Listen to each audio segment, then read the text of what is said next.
Hollywood's golden age has always dazzled us with polished stars, sweeping epics, and hidden backstage drama. But buried beneath the surface, whispers persist of clandestine circles and hush-hush gatherings that shaped careers, concealed scandals, and maybe even flirted with arcane rituals. These rumors aren't mere modern inventions. Vintage gossip columns, diaries, and offhand celebrity comments allude to private clubs and secret orders operating behind the studio gates. For centuries, Freemasons have prided themselves on fellowship, charity, and moral teachings, yet they've also been dogged by rumors of having secret influences. By the 1920s and 1930s, Los Angeles boasted multiple Masonic lodges where businessmen, political figures, and creative professionals mingled. Some silent-era stars, including comic legends like Harold Lloyd, openly acknowledged Masonic ties, and rumor has it that quite a few studio executives wore Masonic rings under their well-tailored suits. A now-defunct local newspaper, the Hollywood Citizen News,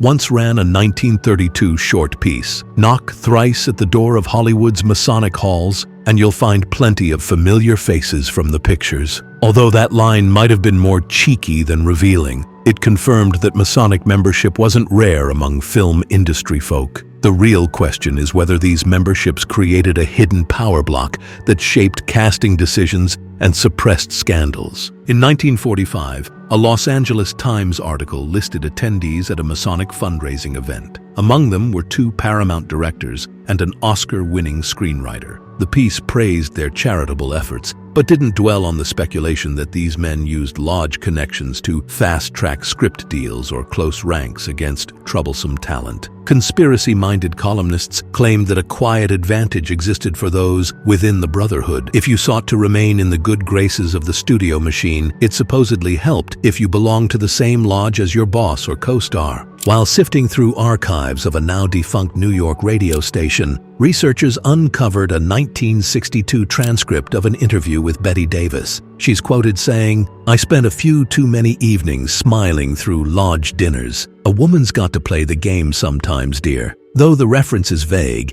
it hints that she rubbed elbows with Masons among the higher echelons, likely studio heads or producers. Davis's comment might simply point to the fact that if the boss invited you to a Masonic event, you went to keep your star status secure. I have seen no such thing as communist propaganda such as waving the hammer and sickle or in motion pictures.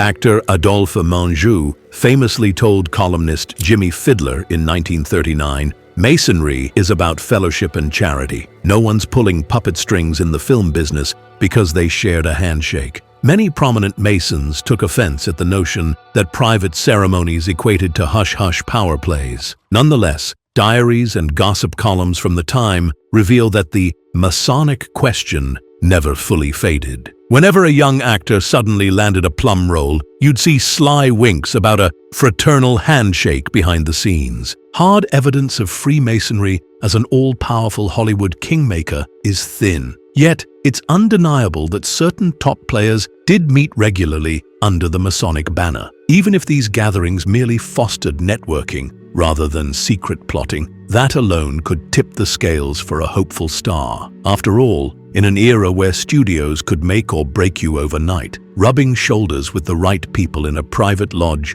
was no trivial matter. Whether that qualifies as a secret society or simply a well-connected fraternity is still open to debate. But the mere suggestion that Masonic ties helped shape Tinseltown's fate continues to intrigue film historians and conspiracy buffs alike. The Illuminati conspiracy often conjures images of pyramid eyes, robed councils, and a global network pulling the strings of media and politics. By the golden age of Hollywood, spanning the 1930s to the 1950s, rumors had begun linking top producers and stars to Illuminati infiltration. Though the concept as we know it today is somewhat modern, references to a secret order controlling fortunes go back decades. Certain gossip items from that era teased audiences with talk of secret councils or ancient symbols quietly inserted into films. A snippet from a 1941 issue of Photoplay stated, "Have you noticed the cunning all-seeing eyes placed on the sets? Insiders say it's a wink to certain bigwigs." Archivists have combed through old movies,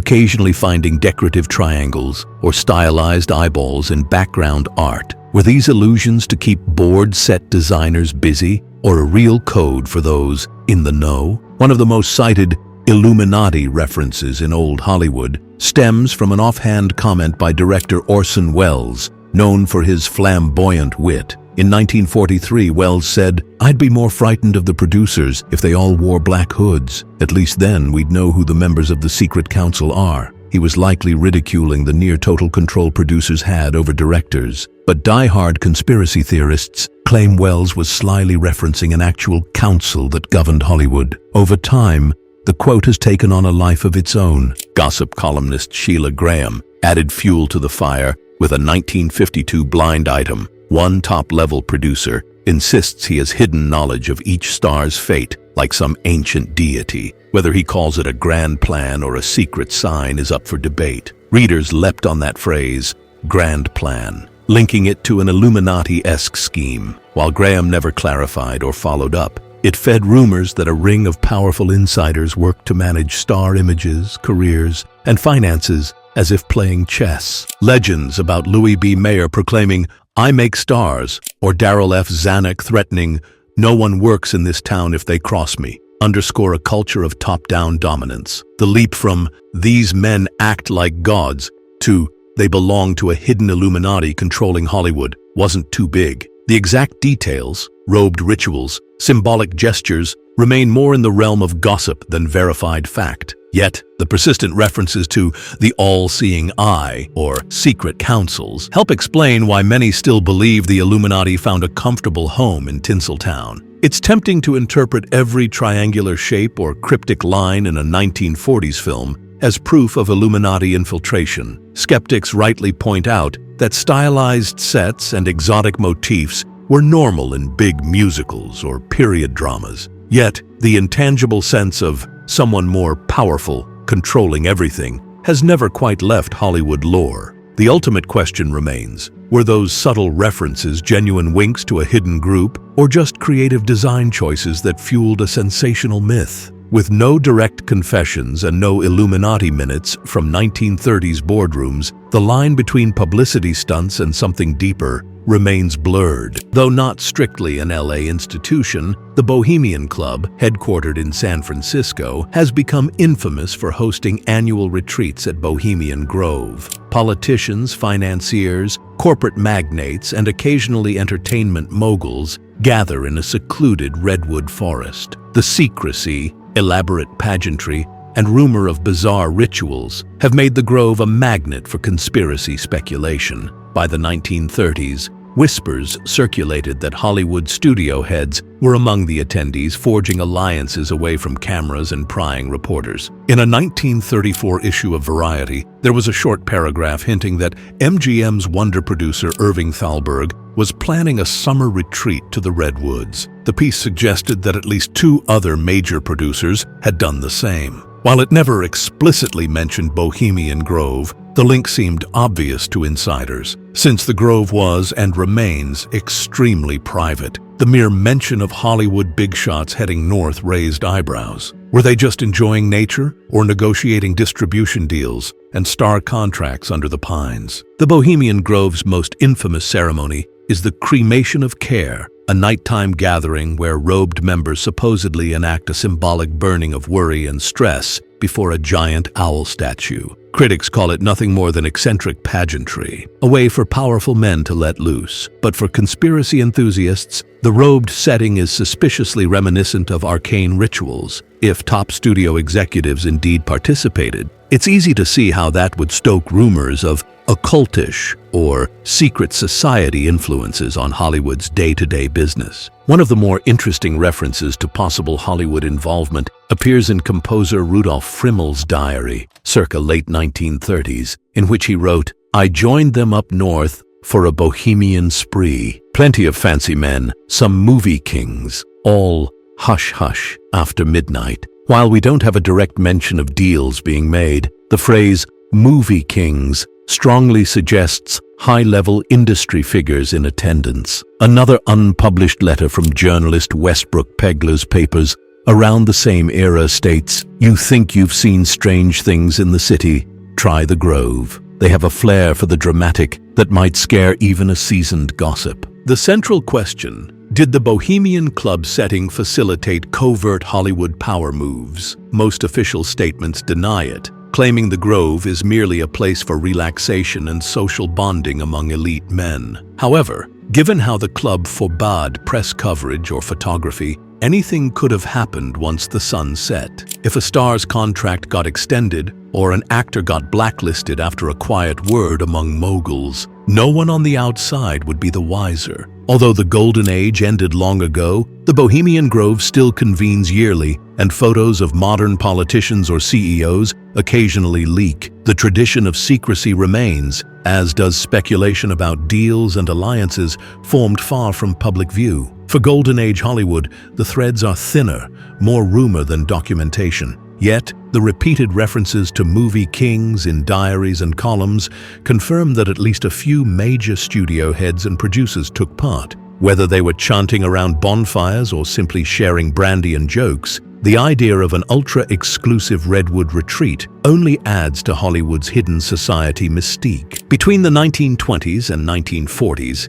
interest in spiritualism and occult philosophies soared across America, especially in bohemian or artistic enclaves. Hollywood, with its fascination for the dramatic and the otherworldly, proved a ripe breeding ground. Seances, tarot readings, and even medium-led gatherings were not uncommon among the city's elites. For some, it was harmless entertainment. For others, a genuine search for higher knowledge. But the press at the time often spun these gatherings into sensational, secret cult stories, fueling tales of star-studded covens or black magic circles. Actress Mae West famously revealed her love of spiritual or psychic pursuits in a 1943 interview with Psychic Observer magazine. "I believe in visions and seeing beyond. Hollywood's full of folks who want a glimpse at tomorrow," she admitted to consulting fortune tellers and mediums, stirring speculation that behind closed doors, many top names shared her curiosity. Tabloids occasionally insinuated that West's success might be linked to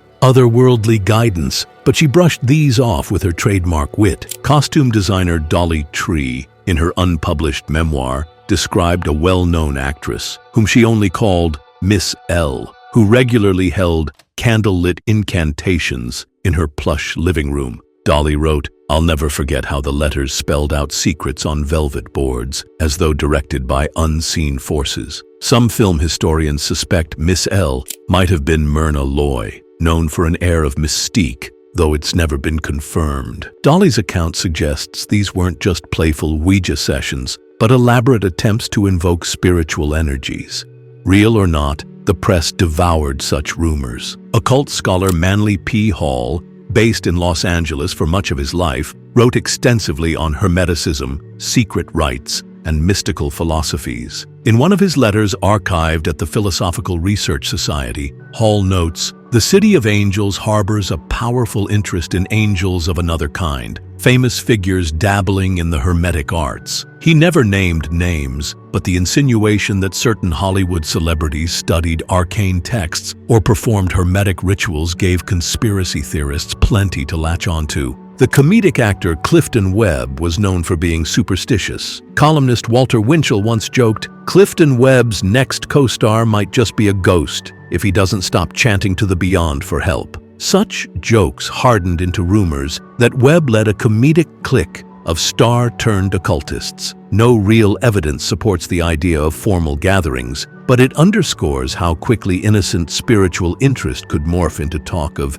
secret cults. Were there truly organized occult lodges with major star memberships, or were most people merely dallying with mediums at parties? The evidence is scattered. Some diaries reference ritual circles, but never specify membership lists. Another angle is theosophy, which had a substantial presence in Southern California. A few big names dabbled in theosophical teachings, and that alone caused tabloids to hype hidden cults controlling scripts. Lacking official rosters, we can't say for sure how many turned casual interest into serious practice, but the rumor of an occult undercurrent remained a persistent thread weaving through Tinseltown's tapestry. If anyone symbolizes the boundary-bending spirit of mid-century Los Angeles, it's Jack Parsons. A pioneering rocket engineer, Parsons was instrumental in the formation of the Jet Propulsion Laboratory. Equally notable was his devotion to Aleister Crowley's Thelema, a spiritual philosophical system